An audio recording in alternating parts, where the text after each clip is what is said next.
Hi everybody and welcome to Run Tall with Tim. I'm Tim. I'm really glad you're here and that we get to spend a little bit of time together. On today's video, I'm going to be reviewing and giving you my thoughts on the newly released Asics Novablast 2.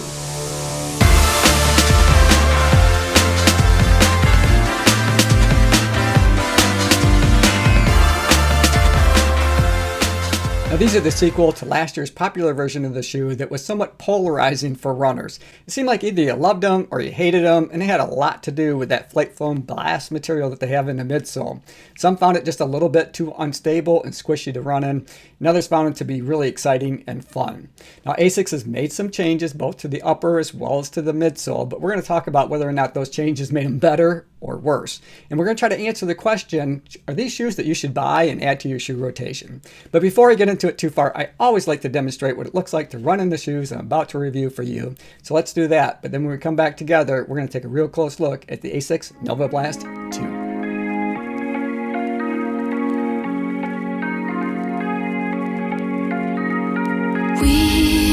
We watch the sun go down over the same old town, like so many times before. We look at the same old stars, battle the same old wars, like so many times before.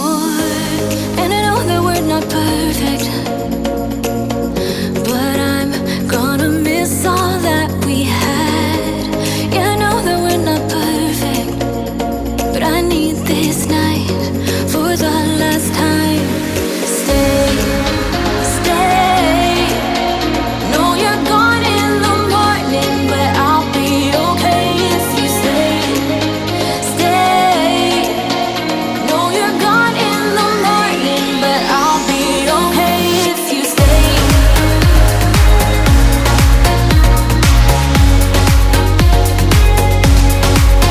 If you stay. No, you're gone in the morning, but I'll be okay. We were never meant to last, but all the fun times we had, I'll never forget. We will always share a bond, no matter what, 'cause you have a piece of my heart. And I know that we're not perfect, but I'm gonna miss all that we had. Yeah, I know that we're not perfect, but I need this night for the last time. Stay. No, you're gone in the morning, but I'll be okay if you stay. No, you're gone in the morning, but Now these are a neutral road shoe that I ordered true to size, and they were spot on, dead solid perfect in terms of the length. Sometimes I struggle with that, but they got it perfect for me. Now these cost $130 US. They came in at 9.6 ounces for men's size 9 on my scales, or 213 grams. If you're new to the channel, I post running shoe reviews, comparisons, and shoe battles weekly, but I also like to post other videos about running too. So if you enjoy watching running shoe reviews and other videos related to running, be sure to subscribe to the channel and click the notification bell so that you'll be notified each time that I upload new content. Now the upper features a double jacquard mesh material that's really soft to the touch. Not quite a knit feeling, but very comfortable. And you can see that it has lots of perforations up there in the toe box, give you plenty of airflow, help keep you cool and comfortable when you're out running. And I did feel like I had plenty of room to be able to splay my toe, so it's really comfortable that way. Although they did scale these back from last year's version of the shoe. So if I show you last year, you can see just how big those perforations are. I got out my tape measure because I was curious just how long they are, and they measure over an inch in length. Now, even though they scaled them back, so they're not quite as long as they are from last year's shoe, I didn't feel like it reduced the airflow at all. These are still really comfortable to run in. No problems that way at all. And then as we turn and we look at the side of the shoe and start working our way back around, you can see that they do have a plastic overlay here with their A6 logo. And as we get around to the heel counter of the shoe, they do have a TPU clip on both sides to give you a little extra stability. Now the eyelet chain, or the lace enclosure system, is a standard or classic style. So nothing really crazy going on here, but it simply works, and I appreciate that. I will point out one feature that I do enjoy, and you can see right here at the start of the lace enclosure system, they've got these little bit of notches here. Now what happens for me on occasion when I go to cinch up that material across my midfoot, I can get some puckering down here in the toe box, but these notches seem to take care of that issue. So the fit is just dead on perfect for me. I was able to get a nice secure lockdown feeling across the midfoot section of the shoe. I think in part because of the lace enclosure system just works. And I think that the geometry of the midsole as well as the outsole gives you a little bit more of a snug feeling across that midfoot, but I think it works well. And also I will point out that they do include that extra eyelet here in case you want to run with a runner's knot. I don't always do that, but it's sure nice to have the option should I want to. Now the tongue has a moderate amount of padding, but there's plenty there, so I never felt my laces cutting across the top of my midfoot at all. And you can see that the majority of it, starting from the base all the way up to about the top of the tongue, is this highly perforated material that allows plenty of airflow to help keep you comfortable when you are out on the run. And you can see that they do have this extra loop here to run your laces through. Now that helps just keep your tongue up and out of the way to make it easy to slide your foot into the shoes.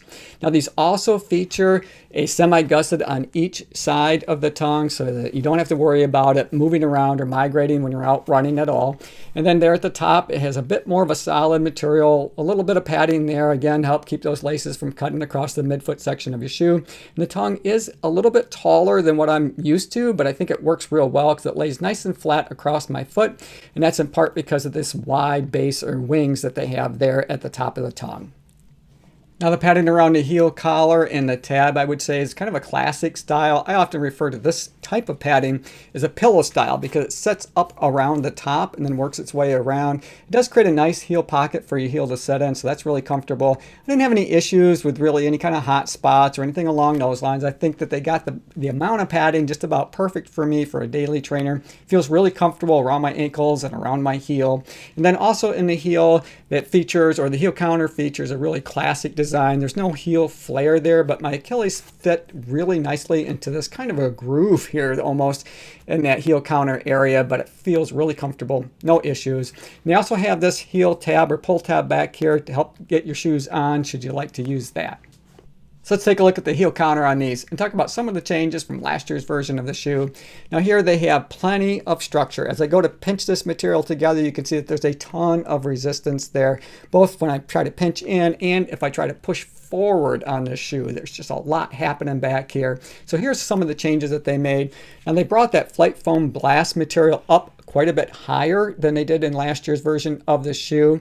And then they continued that line with this extra TPU clip that comes all the way back up around. Now that gives you lots of stability in that heel, so you feel really nice, tight, and secure in these shoes. Also, it creates a nice, well-defined heel pocket. And I didn't have any issues with my heel slipping from side to side or up or down. And I think that last year there were some runners who reported that that was an issue for them, but I think they solved that with the redesign of the Asics Novablast 2 heel style. So let's talk about the fun part, and that's the flight foam blast material that they have in the midsole, and they've got a lot of it.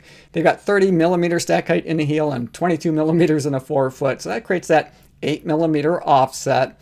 They did change a little bit from last year's version of the shoe because they added 2 millimeters up in that forefoot. So someone who midfoot to forefoot foot strikes, that feels really terrific and it's very noticeable. These do feel a little bit more cushioned than last year's version of the shoe.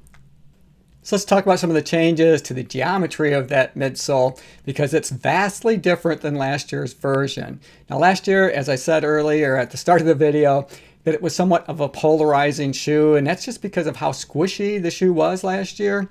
But they've really kind of done away with that. And mainly it's how that they designed, or the geometric shapes and designs that they cut into the midsole material. So you don't get quite that same squish factor, and these are far more stable on foot, or feel that way to me, than the original version of the shoe. With the original version, now it was a fun shoe for me to run in, still is. And it was one of my top 5 picks for 2020.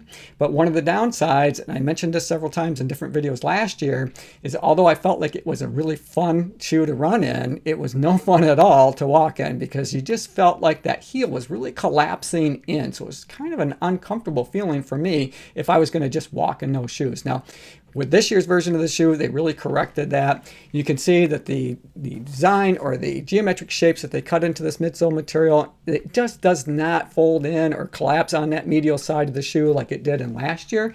And you still have all of that responsiveness. So you can press that midsole material, but then you get a lot of bounce back and energy return to help you move you through your gait cycle.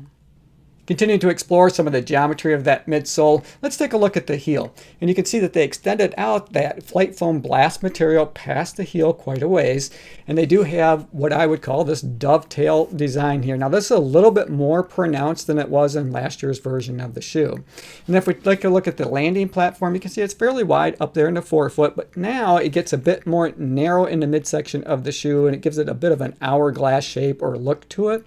And I mentioned when I was talking about the upper how I felt like I was getting a nice snug lockdown feeling, maybe a little bit more so in last year's shoe that just felt a little bit more form-fitting across the midfoot. I think that has everything to do with this hourglass design here in the midsole and the outsole, because now that upper material, it starts down more underneath your foot and kind of wraps it like a burrito. So let's flip these over and we'll take a look at the outsole. See how they're protecting all of that soft flight foam blast midsole material that we just talked about. And here you can see that they have their AHAR Plus rubber in all of the high abrasion areas. You know, basically they have all of that flight foam blast material covered here that would be exposed to ground contact. And the AHAR, that simply stands for Asics High Abrasion Rubber, and the plus means that it's 50% more durable than their standard AHAR rubber that they use in other shoes. Now this outsole does have a trampoline-inspired design, and here you can see they have this bit of an island here, I guess, for a lack of a better description, up in the forefoot of the shoe. Now this gives you a bit of a pop off your toe, and then in the heel, they have a groove that's fairly deep. Now what that allows you to happen, or what that allows to happen, is that flight foam blast material, now that somewhat compresses underfoot, and then it kind of pops you forward as you move through your gait cycle. Overall, I think Asics did a terrific job with updating last year's version of the shoe. I really like that more form fit across the midfoot section. I feel really locked in and secure. It's super comfortable for me. Plus, the changes that they made to the midsole material really made a difference. I think that that's a big game changer, especially for a lot of runners who felt like the first version was just unstable and too squishy to run in.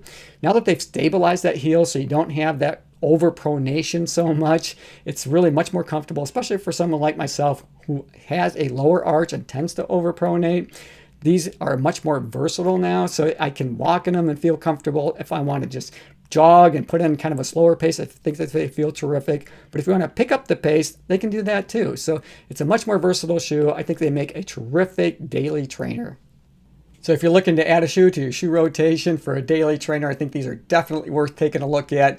And in my opinion, they're worth the $130 US that they're asking for them. Hey, thanks for making it to the end of the video. I really appreciate it. As always, run tall, run strong, be kind to one another. Thanks for watching, and we'll see you next time.